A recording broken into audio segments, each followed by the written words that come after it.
Hi, I'm Brooke Hodge, and I'm the Director of Architecture and Design at the Palm Springs Art Museum. And we're here at the Frey 2 house, which is the second house that Albert Frey, the architect Albert Frey, built for himself in Palm Springs.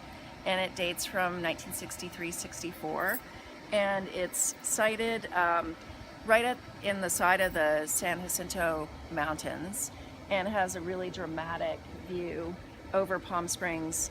When you're up at the house, we're down at the driveway now, you can see almost like a 360 view of the city. So it's really pretty spectacular.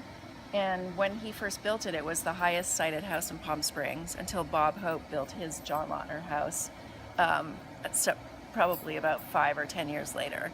And so Frey built this relatively small house for himself. It's about 800 square feet, and he lived here by himself, and he was very self-contained. He was from Switzerland, and he worked with the architect Le Corbusier, but there are a number of touches that reminded him of Switzerland, or that he brought, like the Swiss cowbell, which was his doorbell. And he liked to take advantage of all the privacy that he had up here and swim in the nude. And so he always wanted his visitors to ring the cowbell when they were approaching, so he would know to put on his swim trunks before they got up the stairs. The main part of the house is really oriented east, so that the front of the house, the sun rises at the front of the house. It sets pretty early in the winter behind these mountains.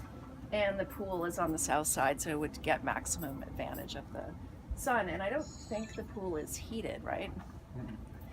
So it's heated naturally by the sun.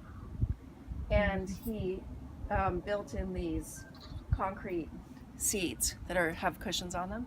And he always had cushions on them, but that's something that he got from Le Corbusier, because that was a sort of element that Le Corbusier used a lot in his own architecture. The roof is this corrugated steel, and then the glass sliders, and it's all the original hardware and everything that was here when he lived here. But one really key point about the house is that he wanted to integrate the natural landscape with it as much as he could. So it's built right into the mountainside, and when we go inside, you'll see that not only are these boulders really prominent at the front, but then there's a giant boulder that the house kind of surrounds.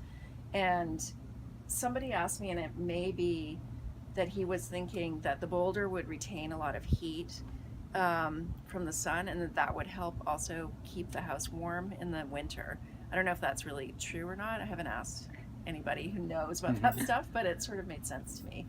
And then also just the way he designed the pool with this kind of like the smaller stones making the outline for the pool is a kind of nice touch too. And he, likely could have gathered those from, somewhere in Palm Springs.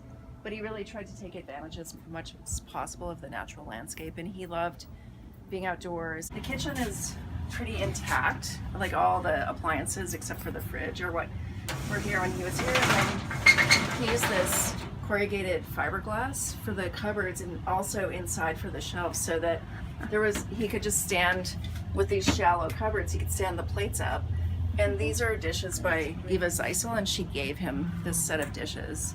So it's really nice that we still have them here.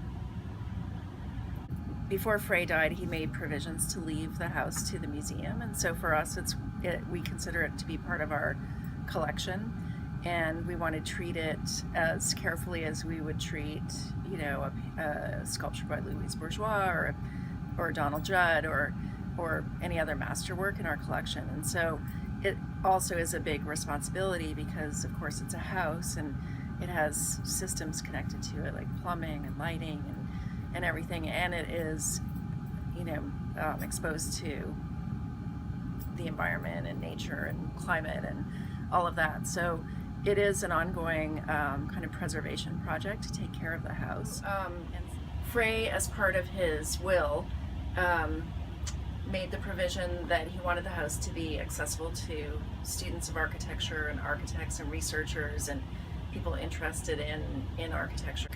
And then we also work with a local tour operator, Michael Stern, who has a tour company called The Modern Tour, and he is our exclusive tour operator, and through him the general public can come and visit the house. So they would just reserve a tour with him and then say that they want to visit the Frey house, which is listed on his website. And then he does a really great tour of Palm Springs, including a visit into the Frey house, into the interior. There's really a great interest in it, and to us it's a very special privilege that we were given by Albert Frey to be able to be the custodians of his amazing house.